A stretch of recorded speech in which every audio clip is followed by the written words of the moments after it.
നമ്മൾ ഒരു പക്ഷെ ഒരു കറാമത്ത് പോലെ ഇന്ന് നമ്മൾ അനുഭവ സാക്ഷ്യം പോലെ കണ്ടുകൊണ്ടിരിക്കുകയാണ്. അദ്ദേഹം പറഞ്ഞു, സമസ്ത കേരള ജംഇയ്യത്തുൽ ഉലമയോട് ഏറ്റുമുട്ടാൻ വരുന്നവർ അതാരായാലും പാറ കൊണ്ട് പാറപ്പുറത്ത് മൺചട്ടി കൊണ്ടടിക്കുന്നത് പോലെ അവർ മുഴുവനും ചിതറിത്തെറിച്ചു പോകും എന്ന ആ വാക്കിന്റെ അന്വർത്ഥം പോലെ സമസ്ത കേരള ജംഇയ്യത്തുൽ ഉലമക്കെതിരെ വിരലടക്കം സൃഷ്ടിക്കുന്നവർ മുഴുവനും സമൂഹത്തിൽ നിന്ന്, സമുദായ ഗാത്രത്തിന്റെ അകത്തുനിന്ന്, മുസ്ലിം ഉമ്മത്തിന്റെ മനസ്സാകുന്ന കൊട്ടാരങ്ങളിൽ നിന്ന് അവർ മുഴുവനും തിരസ്കൃതരായി പോകുന്ന സാഹചര്യമാണ് കണ്ടുകൊണ്ടിരിക്കുന്നത്.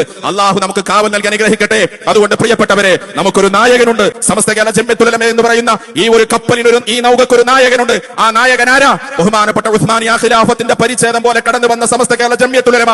ഇന്ന് അതിനൊരു കപ്പിത്താനുണ്ട്. ബഹുമാനപ്പെട്ട വരക്കൽ മുല്ലക്കോയ തങ്ങൾ തുടങ്ങി വെച്ച ഈ യാത്രക്ക് ഇന്ന് നായകത്വം വഹിക്കുന്ന മഹാൻ ഖലീഫ എന്ന് പറയുന്ന ഒരു സ്ഥാനം കൊടുക്കാൻ സാധിക്കുമെങ്കിൽ വർത്തമാനകാല ഉമ്മത്തിന്റെ ഖലീഫയായി പ്രതിഷ്ഠിക്കാൻ നമ്മുടെ മനോമുഖരങ്ങളിൽ തെളിഞ്ഞു വരുന്ന ഒരേ ഒരു നാമം സയ്യിദുൽ ഉലമ മുഹമ്മദ് ജിഫ്രി മുത്തുക്കോയ തങ്ങളാണ്. ഈ ഉമ്മത്തിന് നേതൃത്വം നൽകാൻ യോഗ്യനായ ഒരു സുപ്രീം ലീഡർ ഇന്ന് ജീവിച്ചിരിക്കുന്നുണ്ടെങ്കിൽ ആ സുപ്രീം ലീഡറുടെ പേരാണ് സയ്യിദുൽ ഉലമ മുഹമ്മദ് ജിഫ്രി മുത്തുക്കോയ തങ്ങൾ.